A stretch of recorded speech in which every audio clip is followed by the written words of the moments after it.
Okay, so now I'm going to talk about what I remember about Amsterdam. I was dumped in Amsterdam as a toddler. I guess one-ish. I'm not sure how long I was there. Guitar was there. Robert Michael Holtz Jr. He's older than me, maybe by a year or so. So he was a toddler too, basically. For some reason, we decided, or he decided really that he told me the only job we could get was this peep show toddler thing. I know it sounds weird and crazy, but I didn't believe him and I didn't want to do it, and he said no, we have to do it. So I guess we got sucked into the child porn industry of the red light district of Amsterdam. We had a platform, like a little room that was for the performance, and they gave us I think it was like a janitor's closet. It had a closet and a room with a little twin bed and a sink and a window. That's what I remember about it.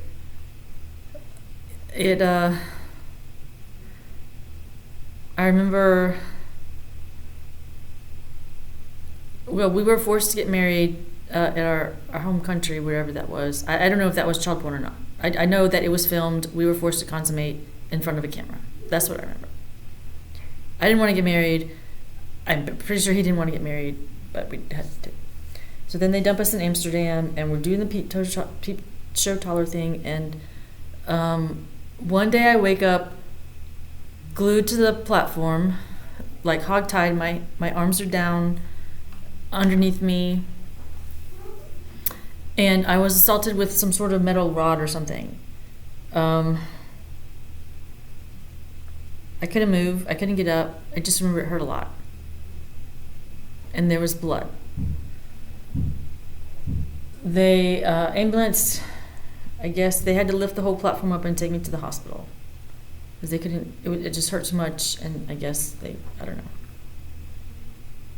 know. That's when I got the Amsterdam crap installed. So I healed from that, and I guess Robert was taken either by his parents or into foster care or something because somebody paid. I think somebody paid him to do that because he wasn't in the platform that morning, or whatever it was. So I heal from that, but we're back in the so before he gets taken, we're back in the red light district, and I can't work, and we're behind on our bills, and Robert gets a dog, and I'm like, we can't afford the dog, but he wants the dog, and I'm going, the dog has a better chance of eating out there than in here with us because we don't even have any food. So let the dog go, find some food. I don't know. So then I guess there was like an investigation or something. Robert was taken and they replaced Robert with someone else. And he was taller and skinnier and older, obviously. I don't quite remember how I got out of that platform, whatever, but people would steal my clothes. This is when the clothes stealing started. Steal my clothes, steal my shoes. I would report every person that touched me to the police. They had a dirty cop. It was like a secret entrance or something, if I remember correctly, but it was right where the dirty cop stood. So eventually I find a job at a sandwich shop, but I'm not like on the books because I'm too young. I just would go around cleaning up the place and doing dishes and serving people. It was like a sandwich shop. And there was this couple that would come in, and they came in one day and they were very sad. They just had a little baby and the baby died, and I just felt horrible for them. There was a little girl who was kidnapped, or I guess she was kidnapped. She was about my age or younger. Could barely talk. I taught her how to do the dishes, just not touch the knives, to keep her busy, while the prostitutes were working there too. Because if I did it, well, they can do it too. So the poor sandwich shop owner is going, well, whatever, ladies. So I'm trying to figure out who this kid is because she doesn't belong here either. And they had aloe vera because they would put on their face to make them look younger. And she would always look over when they said aloe vera. So we figured out, I figured it was her name, or her name sounded like that, or maybe her mother's name or her sister's name or something. Anyway, so she would be called, we'd call her Aloe Vera, like the little aloe vera gel. Because she couldn't tell me her name. She wouldn't tell me her name. So I'm in this children's shelter, and I bring the little girl with me, and it catches on fire. And I'm telling the police all this stuff about this kid, and I guess we're in the shelter already, or the foster or orphanage. I don't know what it was. But so it's on fire, and she's the last one in. She won't leave because she was scared to go down the ladder. We had to go down the ladder. So the fire guy comes up and grabs her, and then I wait for them to get down so I don't fall on them, and I climb down the ladder. But I see she takes off down the road with the fireman, and she latched onto some guy. So I think she found her father, whatever. So I climbed down the stairs, and I ended up getting put in foster care, or I mean, being like fostered by a couple. I think it was the same couple who just lost their baby that would go in the sandwich shop. I had a room that was across the alley from Robert's either living room, I think it was. So I would try and be friends with him, but his parents wouldn't let us talk. And he started taking ballet. I didn't even know that. I was walking by the studio he was in, and I was so excited because I love ballet, and I used to learn from a book back wherever I was from. And I went in to say hi to Robert and just to see how much it was, and he said I can't take it here because he's here, and I said I can't afford it anyway. I just want to say hi. So then I tried to find another ballet studio. There was one other one. I think it was less expensive, but I don't think I ever went. If I did, I didn't go for that very long. So I go to bed one night at the foster family's house, and I sleep with my back against the wall. My bed is always against the wall. I face the out of the room so I can see if anyone comes in. And I never hit the wall one night. I keep scooting back, and I'm like, I was so tired, I guess.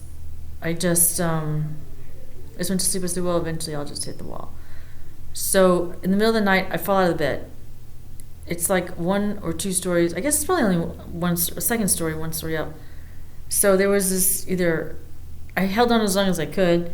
I called for the parents, the foster parents. They didn't see me because I guess the bed had slipped behind this like perimeter thing or something. So I ended up slipping and falling on like a garbage lid or a little mini trampoline or something, and there was a man there who I guess caught me.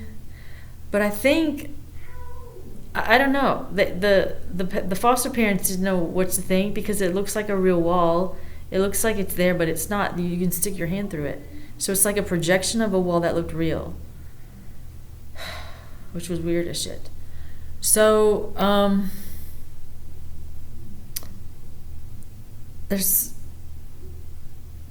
I think they switched the foster parents with the fake foster parents, and they would go to the store every Saturday. I didn't have to go with them, but it was routine. So I wake up one Saturday and they're not there, and I remember they're at the store, so I go to the store to find them or something, and I realize that's not them. And anyway, somehow I get kidnapped again, put in a crate, and shipped to, I guess, New York. There was another kid in the crate next to me. I used to whine like a dog to get food. It was a long trip and it was freezing cold. But whoever it was that would check on the cargo had brought us some blankets. I told the kid to whine too, so they would think he was a dog and he needed to eat. Because I didn't know what they would do if they found out we were kids. So he gave me a blanket and some food, and he gave the little boy, but the little boy he said he didn't want to eat anymore. So he ended up passing away on the way there, and they wouldn't let me see his body because he was too badly decomposed, I guess, or it didn't. For some reason, they wouldn't let me see his body. But I asked for a lock of his hair because I was hoping I could do DNA, because I figured he was kidnapped like me, obviously, and maybe one day I could find out who he was supposed to belong to. And I had a locket. I put it in my locket.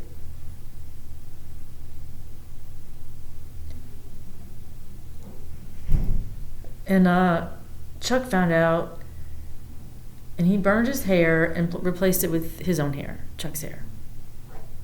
So I don't have his hair anymore, and anyway, that's what I remember about Amsterdam. I'm thinking we landed in New York, and they called me the Golden Child, but, you know, it's copper, not gold. So that's where that, nickname came from.